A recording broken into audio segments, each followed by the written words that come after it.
So we've all heard about you have ants in your pants, but bombs?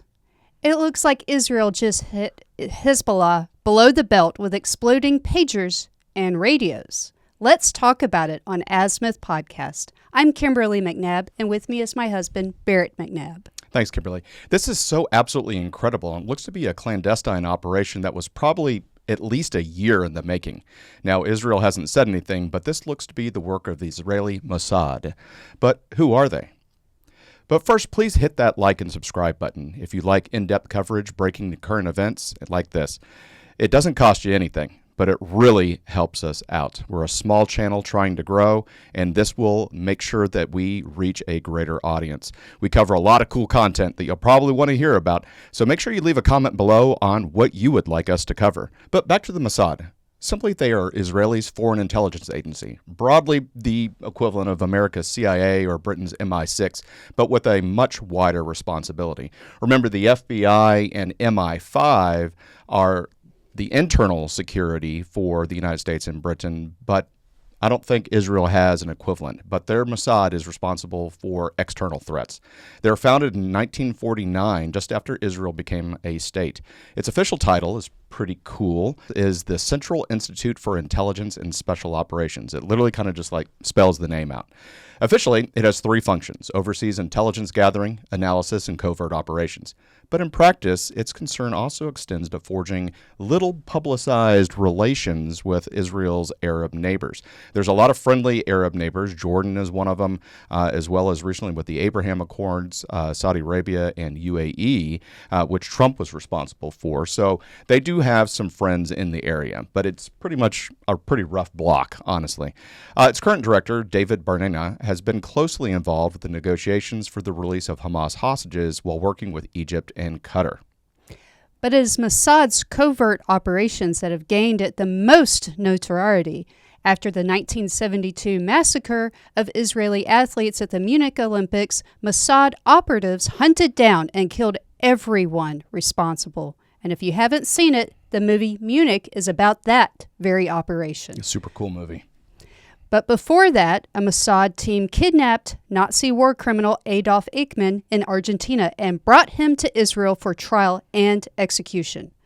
But more recently, the agency appears to have thoroughly penetrated Iranian security, allowing its agents there to assassinate a number of nuclear scientists. And in July, the Hamas political leader Ismail Haniyeh in a Tehran guest house. It reportedly has a $3 billion annual budget, employs around 7,000 men and women, and is one of 3 spy agencies in Israel. Yeah, it's really interesting. They were also responsible for the Stuxnet virus that was input into the Iranian machines that were trying to make uranium very pure, the centrifuges. And so what it did is it spun up the centrifuges and made them all burn out. And so that was a pretty cool thing that Mossad did with hacking those centrifuges as well. So they're multifaceted. They're definitely multifaceted. But this whole pager thing reminded me of the 2009 movie Law Abiding Citizen with Gerard Butler and Jamie Foxx, where Butler's character creates inventive mechanical ways to kill people for the CIA. And the movie has a scene where he places explosives in a cell phone to detonate a targeted explosion into the head of the person making the call. So when this happened, I was like, "Oh man, this is straight out of Law-Abiding Citizen." So how did all of this work with the pagers and radios? Yeah, so apparently Hezbollah ordered pagers from a Taiwanese company called Gold Apollo. And honestly, Gold Apollo has come out. They've issued a statement. They had nothing to do with manufacturing these pagers, as because they licensed out the technology and the manufacturing process to a Hungarian company called BAC Consulting KFT. And so they said, look, we had nothing to do with the manufacturing of this. This was a company that's based in Budapest in Hungary. And, we didn't have any, not us, not it, right? But about 4,000 pagers had the explosives inserted during the manufacturing process. And once they were delivered and spread across the Hezbollah communications network, a code word was transmitted and the explosives went off. So far, about 12 people have been killed and several thousand have been injured, including multiple amputations. And obviously, here insert the penis jokes, but a lot of sexual amputations as well, because people keep their pagers kind of in their pocket. Well, those are people I don't exactly want reproducing. Yeah, exactly. So what are the ways that Israel could have known about the pager order? Yeah, that is the question of the century. As you may know, I'm a criminal justice major, and so I specialized in police science and law enforcement. And I had an amazing opportunity to attend a lecture by Interpol, and it was surrounded money laundering. And so when I became a foreign area officer and was in my in-region training within North Africa and the Middle East, I kind of focused on money laundering as my go-to. There were other FAO trainees that were with me, and they were focusing on human trafficking and things like that. But I really wanted to focus on the money, because that's really where you can collect a lot of intelligence. Follow the money, is a common theme, even in movies, follow the money. And so I really wanted to find out more about how the money laundering was going from the Iranian Republican Guard through Beirut banks in Lebanon, and then down into Hezbollah, and then further on into Hamas as well. And so I attended, with the State Department help, a lot of banks in Beirut, and talked to banking managers and asked them how money laundering was possible. Now, immediately they got very defensive. They're like, "We're not laundering money." And I'm like, "I'm not saying that you are laundering money, but I'd like to know how it happens, and through the banking transfers and things like that." And again, they kind of got upset, thinking that I was implying that they were under investigation. And the State Department representative that was with me said, "Look, nobody's in trouble here, but explain it. If it were to happen." Yeah, how would it work? How would it work? So, one of the things that I learned about in the Interpol seminar in international money laundering were the Hawala networks. And honestly, this is a way that money laundering is still sent today. It has gotten upgraded over the years, especially post 9/11.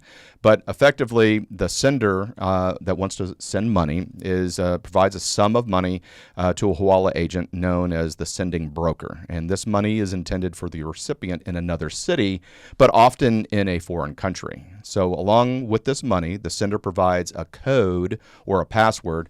It's also called a token when you're doing it electronically, to the sending broker. And this token serves as a key for the recipient to receive their money on the other side of the network. The sender informs the recipient of the token either directly or through a different channel, like a phone call, or more recently, electronic messaging, which can get hacked, right? Now, this used to be done with handwritten ledgers, which made it extremely difficult to track if you weren't within the network. But again, as soon as you moved from these ledgers that were hand entered into an electronic format, now others can get a hold of it. And I think that's where we're starting to get at with the Israeli intelligence. But the sending broker contacts another Hawala agent and the receiving broker located in the recipient's area or other foreign country, and they inform the receiving broker about the money to be transferred and provide that token necessary for the recipient to collect the funds. The recipient approaches the receiving broker, who disperses the transferred sum to them, usually after deducting a small commission. It pays to play, right? You got to pay to play. But the Hawala relies on a system of trust between the brokers, because the sending broker owes the receiving broker the amount dispersed to the recipient. And this trust is established over time and through established relationships with the Hawala network. And despite the absence of formal documentation, Hawala transactions heavily depend on that reputation and the reliability of the brokers involved. So it comes down to an integrity issue. So this Hawala network ensures integrity and trust by carefully vetting new brokers and maintaining strict adherence to established protocols and the codes of conduct. I mean, the big thing is the reputation within the network is extremely paramount, and any breach of trust can result in severe consequences, including ejection from the network. Now, honestly, this is somehow the weak point of this operation. Somehow the electronic messaging, such as the email or whatever form of communication about the purchase of the pagers occurred, and the Israelis are very good at cracking encrypted communications. This is really kind of a case in point. If you remember back in 2015, a husband and wife went to a Christmas party in San Bernardino, California, and shot up all the employees of the Christmas party. Now they were killed in the exchange as well. But the FBI took their phones to Apple in order to have Apple unlock their phones. And the FBI had entered. I guess you get X amount of times to enter a password. I want to say maybe 3, and the FBI tried 2 passwords and only had one try left before the phone became a brick, and so they didn't want to try that. And they went to Apple to say, hey, can you unlock the phone? And Apple said, no, we're not doing it. Mm-hmm. So there was a company in Israel that said, hey, we got no problem cracking encryption. And so the Israelis opened it up for the FBI. So Israel has definitely the chops for hacking encrypted material. So even if the Hezbollah was using Telegram or WhatsApp or whatever that has end-to-end encryption, I bet it's being monitored by intelligence agencies. And so that is probably how they got the purchase order, and they were able to infiltrate into Hungary and at the manufacturing process input those small explosives into the pagers. And this is asymmetric warfare at its finest. As of this filming right now, the UN Security Council is meeting to discuss if any international laws were broken. Well, I will be curious to see what the White House has to say, knowing that they're basically funding Iran, and what the Hamasniks on college campus are going to say, if anything. Oh, boo-hoo, Israel killed some more people.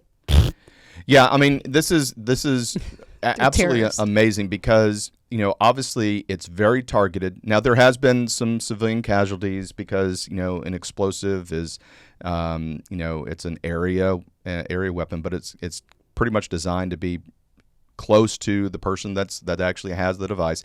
But I think this is amazing that Israel was able to just target effectively Hezbollah, and this Hungarian manufacturer.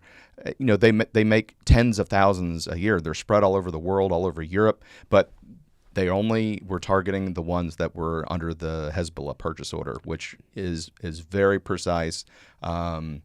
It was very controlled, and this is just an amazing way to soften an enemy's communication. Yep, and who doesn't target terrorists? They just kill everybody. Right. So good on you, Israel. Yeah, absolutely. So make sure, again, you subscribe to our channel so you can stay tuned for more updates and similar stories like this. But please stay tuned after these messages.